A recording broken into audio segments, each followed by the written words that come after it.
அண்ணா அந்த மஞ்சள் வீரன் படம் நீங்க தான் பண்றீங்களா? ஆமாம். டைட்டில் ஒரு மாத்தி 17 நாள் ஷூட்டிங் நடந்திருக்கு. ஓகே. இப்போ பிரேக்கில் இருக்குது. அப்படியா?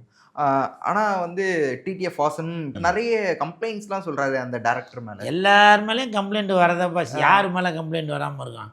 உங்கள் வீட்டு பக்கத்து வீட்டுக்கார்ட்ட வந்து உங்களை பற்றி கேட்டால் தெரியும். பக்கத்துல தம்பி வீடு எப்படி? இல்ல. பக்கத்துல வீடு இல்ல. வீடு இல்லாமல் காட்டுக்கலையா பாருங்க. ஆமாண்ணே. சரி, இருந்தாலும் பரவாயில்ல. நல்ல கம்ப்ளைண்ட் எல்லாரையும் பற்றி எதனா ஒன்று வரதாப்பா. வரணும். ம்.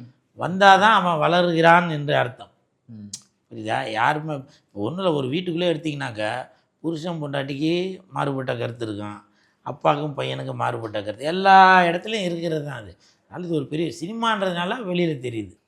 நாங்க ஸ்கூல் சுரேஷ் அவர்களை தொடர்ந்து படங்கள்ல பார்த்துட்டு இருந்தோம். நீங்க மிஸ் ஆகலன்னு சொன்னீங்க. ஆனா நாங்க நடுவுல நிறைய படங்கள்ல மிஸ் பண்ணோம். ஆனா பேக் டு பேக் சந்தனம் அவங்களுடைய படங்கள்ல மட்டும் நீங்க நடிச்சீங்க. வல்லவனுக்கு புல்லும் ஆயுதமாகட்டும், இல்ல வந்து தில்லுக்கு துட்டு. தில்லுக்கு துட்டு, அதுக்கு நடுவுல ஒரு படம்ண்ணே இனிமே இப்படிதான். சாரி, இனிமே இப்படிதான் தான் அந்த டைல்ஸ். ஆமாம், இந்த மாதிரியான படம் ஏன் அது அந்த பட வாய்ப்பு அந்த கேரக்டரைசேஷனால மட்டும்தான் நின்றுதா இல்ல நிறுத்திட்டாங்களா? ஏன்னா இப்போ படங்களும் நம்ம வர படங்களும் பெருசா காமெடி ஜானர் இல்லை, full and full action violence இந்த மாதிரி தான் வருது. அதனால கேட்குறேன். இல்லை அப்படி இல்லை, நான் தான்ப்பா விட்டு கொடுத்துட்டேன்.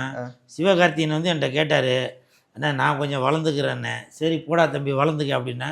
அதுக்கப்புறம் எதிர்நீச்சல் காக்கிக்கு நடிச்சாப்புல. சரி வளர்ந்துட்டு போனேன். இன்றைக்கி 40-50 கோடி சம்பளம் வாங்குறாப்புல. போட்டோம்.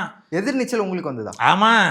அதுக்கு இன்னும் முன்னாடி என்ன இல்ல எதிர்நீச்சல் இல்லைப்பா, நான் நடிகர் தானேப்பா. நான் நீங்க நடிகர் நான் வந்து இப்போ பத்திரம் பேப்பர்லாம் எடுத்து வந்து கேட்ட இல்ல இல்ல எதிர்நீச்சல் படம் உங்களுக்கு வந்துதான் கேட்டேன். ஒரு ஷாக்ல இல்லைப்பா. அப்படின்னு வேற இல்லை இப்போ என்ன கேட்குறீங்க, இப்போ இது ரஜினிக்கு அங்கே படத்துக்கு வந்துருக்கோம்.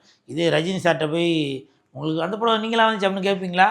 இப்போ நான் ஒரு நான் உங்களை என்ன இது பண்ண தானே கேட்குறீங்க? இல்ல நான் உங்களை என்ன இன்சல்ட் பண்ண தானேப்பா கேட்குறீங்க? இன்சல்ட்டே இது பரவாயில்ல. அதே மாதிரி விஜய் சேதுபதி கேட்டாப்புல, நான் கொஞ்சம் வளர்ந்துக்கிறேன், எனக்கு கொஞ்சம் வழி விடுங்கன்னு.